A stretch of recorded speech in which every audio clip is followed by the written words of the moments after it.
Well, welcome everybody to Fearlessly Feral Living. This is Reverend Karen, and I'm broadcasting to you. If you've listened before, you know I'm broadcasting to you from the Woogie Ranch out here in the back 40 of northwestern Nevada, where I am a half an hour away from the nearest gas station and the nearest grocery store. And this is a podcast devoted to revealing practical ways to apply new thought principles and practices to ensure successful, creative living. Fearlessly Feral is a focused ministry of Centers for Spiritual Living and devoted to the vision of a world in which everyone lives fearlessly feral. In other words, wild and free. So I have a very special guest today. Her name is Sara Nichols. Now, I've known Sara Nichols for uh, 14 years, 12 years, something like that. We went through ministerial school together. And did you graduate in 2014 with me, Sara? Yeah. Yeah, we graduated together. So that's kind of a big deal when you go through ministerial school with someone. You get to know someone pretty well. So I'm going to share with you three things I know to be true about Sara and then let her have at it and introduce her. She does have a new book out, which is why she's here on my podcast is to talk about her new book. I'm pretty excited about it and I'm going to get it when it comes out. It's called How to Know What You Know. And I'm going to let her speak to that, but my little brain is churning. It's like, yeah, I could speak to that. But here's what I know to be true about Sara Nichols. The first time I met her was at a ministerial student retreat, and we were gathered together, our campus of minister students, up in Northern California somewhere in a very, very, very rustic place that was set back on a dirt road in the middle of a forest.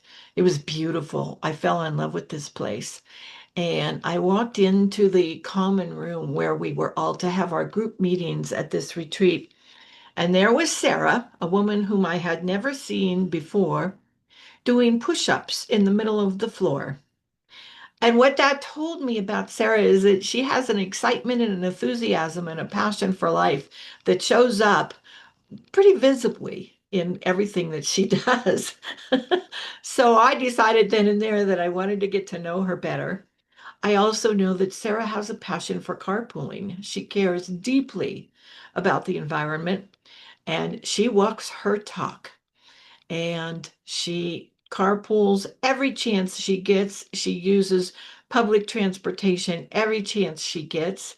And I have been on the receiving end of an email or a text from Sara going, we got to be here at this place and this time. You want to carpool? Which has always been a little difficult for me because I've been used to doing things on my own. And then she lives in Sacramento in an intentional community, co-housing.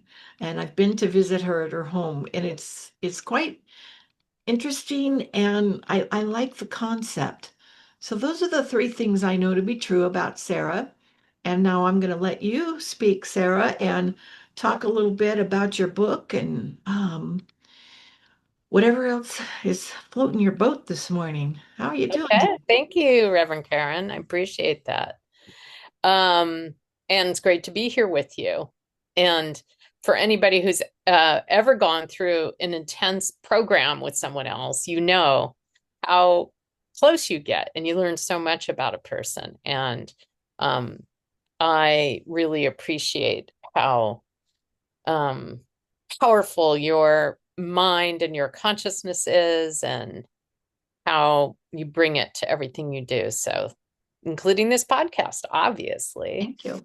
Yeah, totally. And I have written this book, which is being released by Divorce Publication in March, called How to Know What You Know.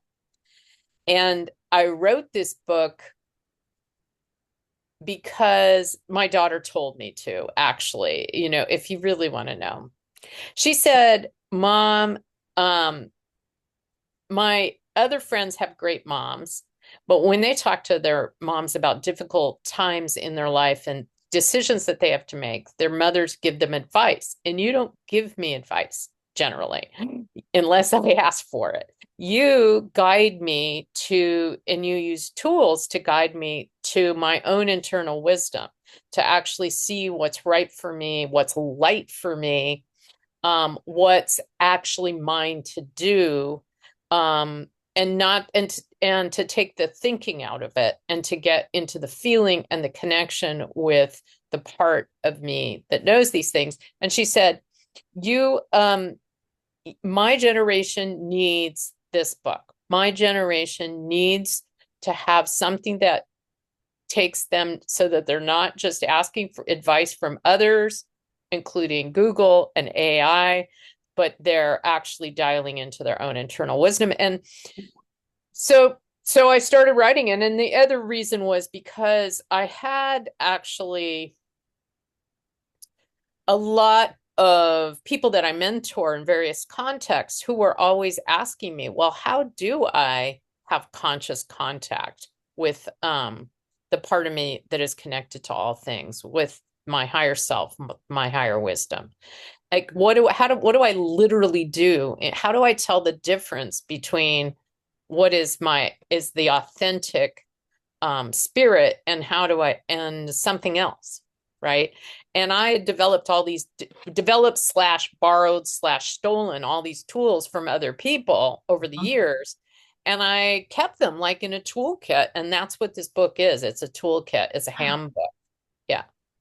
It literally goes through different areas of your life. And in each area of your life, you can see how much do you actually know What you know. about it from your spiritual level, from your connection to all things, and then a new tool within that area of life for how to, maybe new, probably new, for how to actually dial into that wisdom.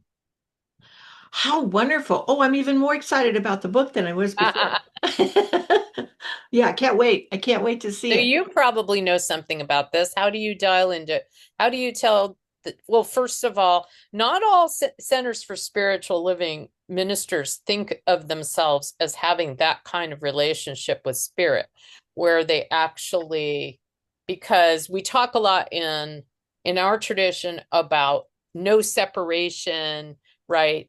Mhm. And sometimes people aren't even comfortable saying the word God because it implies something that's outside of them. I sort of doubt that's the case with you. Um, but how do you know what's your what's your real authentic knowing? How do you access that? I sit and get quiet and go within Mm-hmm. because that God thing, and I do call it God, even Mm-hmm. though the connotation is that it's an out there thing. Yeah. That's not my connotation. Mm-hmm. I also very at various times have been known to call it the divinity within me. Mm-hmm. Um, on my more humorous days, I call it the force.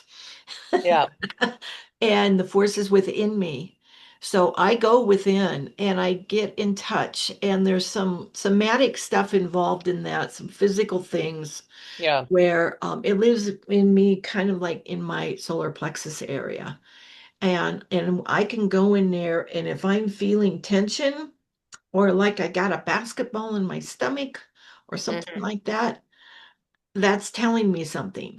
Yeah. Whereas if I go within and it's calm and peaceful and relaxed and I can breathe easily, that's telling me something else. So that's how I access that wisdom.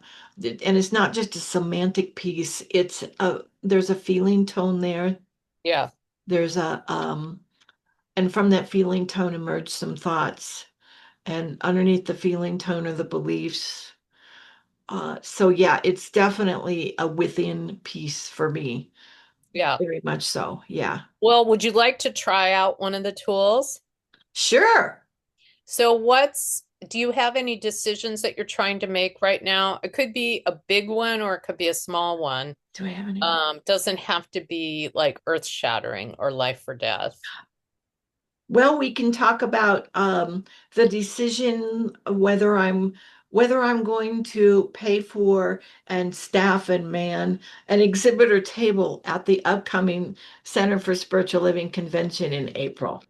Oh, the one in Reno. Yes. Great Yes, the one in idea. Reno. Yep. That Oh, I'm cool. I'm I'm in the question about it right now. Do I want to do Yeah. this or not? So, yeah. All right. So, let's do the most basic tool that I do, which is comes from the access consciousness to tradition. Um, Okay. and so it's called light versus heavy. Okay. And so you go, okay, if I pay for and staff this exhibitor table, what will my life feel like in 5 years? Not be like. So it's not a thinking thing. It's not it's not like anything I could know, right? Because I can't know about, I mean, my little self can't know how things are going to be Mhm. to feel like in 5 years. But the part of me that's connected to all things is beyond time and beyond space, right? So it can know. So if you close your eyes, if you will, and dial into what will my life feel like in 5 years if I say yes to this opportunity? And notice, and this can actually be tricky even for those of us that have been doing these kinds of self-inquiries for a while. Notice if it feels you're looking for a feeling of, does it feel spacious and light and full of possibility, or does it feel constricted or heavy or something in between? It feels something in between. Okay. And and I want to add an addendum. Okay. There is a part of me that is feeling all the stuff that's going on in the country, Hmm. and it is coloring all of my decisions. It's coloring everything. Um, I'm hesitating in places where I've never hesitated before. I have a lack of faith where I've never had a lack of faith before. So when I go to make a decision like this, it's not like it used to be for me Hmm. because there's what if, what if, Yep. what if, what if, Yep. yeah. So So that's thinking though. dig in and So go deeper. that's thinking, that's not feeling, and Okay. that's right. Hmm. So that's where, my little Sarah or my little Karen, the little online part here, anytime I'm in fear or thoughts, beliefs, opinions, and conclusions kind of spinning, Hmm. then I'm not actually feeling into what the part of me that's connected to all things can know about this, Okay. right?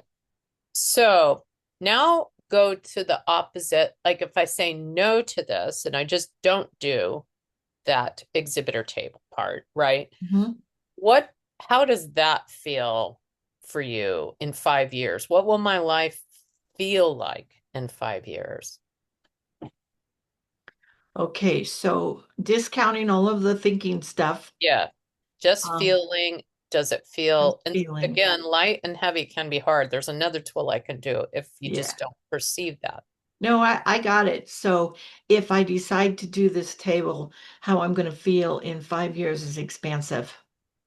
If you do it, If I do it, if I, okay, because a moment ago, the first question I asked is if you do it, and you said, in between. what And if, now I just asked you to dial into if you don't do it, what it feels like. if I don't do it, I would feel like I limited myself. Okay. Yeah. So that's an actual energy feeling, Uh-huh. not a thinking. Yeah. Those are energies. Okay. Those are, Well, those are then energies. I mean, no, that's your answer then. That doesn't mean you have to Yeah. act according Uh-huh. to what you were given, Yeah. obviously. Yeah. I can feel that something's light and expansive, and I can still do the opposite. Like for me, it was really hard to get this concept of light versus heavy because I was a good girl and I grew up, and even all this carpooling and stuff you talked about and push-ups, Hmm. um, that all kinds of carpooling and push-ups. Some people are into rhinestones and cowboys, and some people are into carpooling and push-up. And but all of that has kind of a should quality about it. Like I Uh-huh. should carpool. I should do push-ups. I should market. My book could be quite shouldy. And should is actually heavy. I grew up being the good little girl. And even when you met me in ministerial school, I was still a lot of times the good girl that was doing what she should do.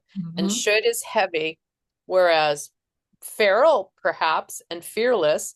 I haven't read your book either yet. I bought it. I own Oh, it. Yours is yay! out, and I've cracked it. And it's on my list. But that could be, I can imagine that fearlessly feral would be an energy of light and not should, right? Oh, yeah. About what is actually just yours to do, regardless of whether there's a should attached to it, Yeah. right? Is that Oh, right? Am I very making stuff definitely up? so. In fact, I Okay. go so far in my book as to say somewhere in there, I say, take the word should out of your vocabulary. It's a dirty word. Yeah, Yeah. I agree. I Yeah. agree. I think, but if we take the should out of our vocabulary and then we don't have a way to really know what is ours to do, um, that's the missing piece that made me write this book. Good. You know, yeah, Yeah. is like how do you actually, and you probably have, what are some of the tools you use in your book? So let's say someone decides they're not going to shit on themselves anymore. They take the word shit out of their vocabulary. Hmm. I'm then speaking and writing in the book about replacing that void with um, affirmative prayer, for example, and knowing, and then I talk about the creative process and knowing what I've got a sneeze coming. Oh my Okay. goodness. Do, do, do, do, What did do, it? do. Okay, knowing what I want to create in my life instead of shitting on myself, and then Mm, creating that and using affirmative prayer to cement that, maybe using meditation to get clarity on what I want to create. mhm, So I'm not leaving a void where, I'm taking away something, there's big old empty space there. I'm mhm, actually actively moving towards something new in my life. So the spiritual practices that I would talk about would be creativity, meditation, affirmative prayer. And always, always, always underneath all of that is spiritual self-awareness, personal self-awareness, so that we know and we can tell the difference between what you talked about earlier, being or thinking. And although I use being a little bit differently, but yeah, between what's a thought and what's a feeling. mhm. Yeah, to know the difference between those things because it's thoughts come and go and our thoughts have power, yes, but only if they've got feelings attached to them. Right. Yeah, so there's all of that stuff in there. Yeah. Yeah. Yeah.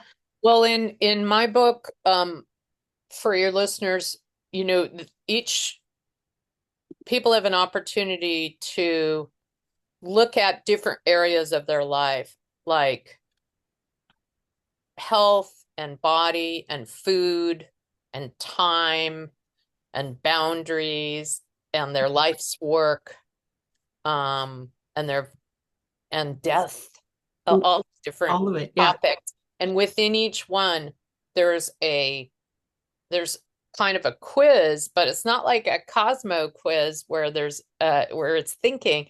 It's a feeling quiz for you to actually dial into what do you actually know about that area for yourself. Yeah. And it was hard to write that quiz because there are no right answers, you know, because each person is going to know different things. Yes. Um, right. There's not right or so the right answers are the ones where you're open to the idea that within yourself you have answers around that. So, for example, with health and healing, a lot of people think that the only people that have answers are health professionals and they have certain letters after their names. And those are the only people that they can listen to. Well, that's okay. It's fine. There's nothing wrong with that, but it might not be um it might be possible that we know a lot about our own health and body Mhm. too, not Yes. just the people with letters after their names. And that there might our own intuitive, if we're in a situation where we have some diagnosis and nothing's working and we're not getting better, our own spiritual wisdom may help guide us to there may be a part of us that knows who we need to see or what kind of person we need to see or what kind of thing we need to try, right? Mhm. Or would help us evaluate the options that are out there. Yes. Oh, it sounds fascinating, Sarah. I'm pretty excited about this book and I can't wait for it to come out. Yes, Cool, sounds me very too. excited. And you gave me a title for today's episode of Carpooling and Push-Ups with guest Sara Nichols. Not so feral necessarily, unless it is, I I suppose. think it is If you're feral, shown yeah. to do carpool. I mean, yeah, I guess there's always been a part of me that's been feral in the sense that I'll do push-ups in the middle of the room, even if that's not exactly appropriate. Appropriate. Yeah, that's, I was going to say it appropriate. Yeah, If you tell me something's inappropriate, I'm going to go and do it just because you told me it was yeah, inappropriate. Yeah. sure. I Mhm. know that about you. Yep. Yeah. Yeah. Yeah. Well, this has been a wonderful conversation, and I'm very excited to get your book when it comes out, and very excited to have this opportunity to speak with you. Um, I think that we're on the same page, both literally and figuratively, perhaps, in terms of what we've written about in our books, and really looking forward to reading it and seeing where the parallels are and the commonalities. Yeah, same. Yeah, yeah. All right, is there anything else? Do you have a website, Sarah? Do you want Yes, I to? do. Okay, My website is sarastevensnichols.com. okay. And I also have a webcast um, on the New Thought Network. It's on YouTube and it's called The Conscious Reality Show. So those are two places to find me. Just reality But if you show go to my website, it's all YouTube. there. Really. Okay, Yeah, sarastevensnichols.com. yeah, Okay. yeah. We have to go with the Stevens, which has been my middle name forever because there's only one Sara Stevens Nichols, and there's 5 million Sarah Nichols out there. Oh, is that why you So did many, that? spelled Okay. exactly the same. Okay. Yeah. So even though I've like had a public life for a really long time, you cannot find me unless you have that Stevens in there. I wondered about that. Yeah, And it's okay. been my name. It's been my name since birth, so Okay. it's not All right. cheating. Good. Good. Well, I'm happy to know that little information because I was very curious about that. Why did she put that name in there? Yeah. Yeah. Now That's with the name on the book. me, there's Hmm. only one other Karen Lindsley in the entire worldwide world. Really? And and that spells her name the way I do with no D in the last name. Mm. And she lives in Canada and she is oh my goodness. Okay, I'm totally spacing on what she Yeah. does. Every once in a while, she gets her name in the paper up in Canada somewhere, and I get an alert that my name has been mentioned. And yeah, so not a lot Karen Lindsley's running around, just two of us. So yeah, yeah, it's There's, amazing how yeah, when you start doing this stuff, you gotta. I never would have thought that I would have had to research. Is there anybody else with my name out there? yeah. Yeah. Well, I'm gonna end our podcast. I hope you've enjoyed our time together. today. I certainly have. And I hope that when Sarah's book comes out, you will purchase it. I'm assuming available anywhere in both Kindle and print versions, Sarah. Yeah, ebook, print, and audiobook. Oh, audio also. Good, good. Okay. Who's doing your audio for you? Me? You are. Oh, good. Okay. Yeah. All right. So, again, Fearlessly Feral Living is a focused ministry of Centers for Spiritual Living. And if you wish to engage in a timeless spiritual practice called financial support, you may do so by supporting our podcast on Buzzsprout or making a donation at our PayPal page. And all that information is on my webpage at fearlesslyferal.org. In the meantime, I am knowing Fearlessly Feral Living for me and for you, and I wish you all the best. Thank you so much for listening.